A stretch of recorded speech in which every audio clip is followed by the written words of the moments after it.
October 17th, 2024, Psychology, Professor Christian Maurice Indris. I came a bit late to class, but the teacher hadn't started yet.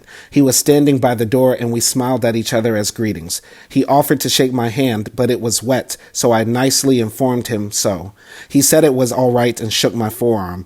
It was a pleasant encounter. It feels good to be back in class because yesterday I skipped my first class. I was just way too exhausted and overwhelmed by work. I don't want to take school for granted, but I also don't want to burn myself out. Everyone needs a break sometime. The professor is talking about attachment theory now. He's talking about psychologist Mary Ainsworth and her theories on types of attachment in children. She believed there were 4 types: secure, anxious, avoidant dismissive, and avoidant fearful. It's so hard to study psychology and not self-diagnose.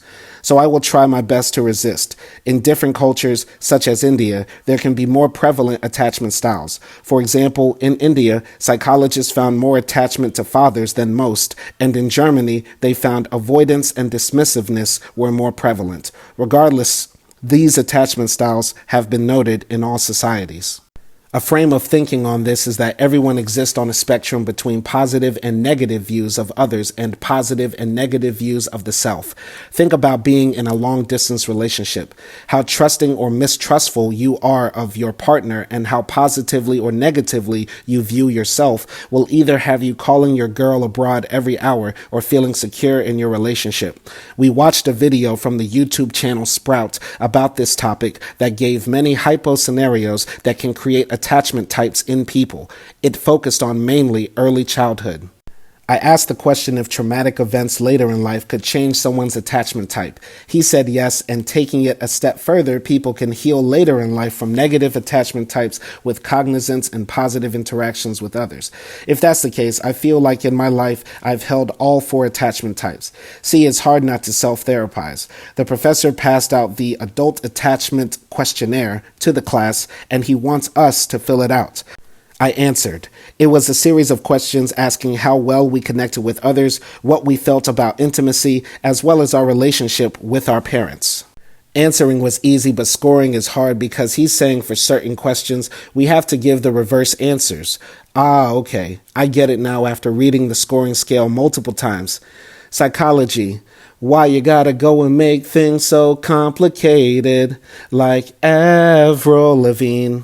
Anyway, after a lot of trial and error, my avoidance number is 21, and the anxiety number is 19. Higher scores on the avoidance and anxiety scale indicate higher instances of both. Scores can range from 9, the lowest, to 63, the highest. Pretty sure that means I'm mentally well. Now many students in the class are talking about the LGBTQ laws in their country. In Russia, they jail them. In India, they ostracize them. Apparently, one of my classmates has 2 moms. She grew up with lesbian parents.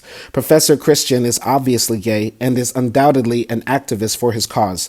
I am proud of him for using the classroom to spur discussion and attention towards LGBTQ liberation because I hope to do the same when I become a professor, though admittedly, I will be focused on spreading awareness about anti-blackness. Oh my God, this guy just mentioned the BDSM community in Budapest and counseling for them. I love this professor. The topic is now about Hungary's anti-LGBTQ policies and culture. Apparently, there used to be a gender studies department at the university, but the government shut it down. Wow. Other students are talking about their country's stances regarding gender studies. A female student sitting rows behind me, possibly the girl with 2 moms, but I didn't look, started talking about her experiences in Ireland. Not that long ago, Ireland had similar cultural and political views on homosexuality like Hungary, but now, as she told it, you can see 2 guys kissing in the street and no one cares. She then expounded by saying her friends and younger people in general don't see the LGBTQ as a threat. In her words, they don't care. With only 5 minutes left in class, the teacher asked if there were any more comments. I raised my hand to say I was disturbed by the proposition young people are becoming less homophobic because the resurgent far right in Denmark, the UK, and America are propelled by young white men.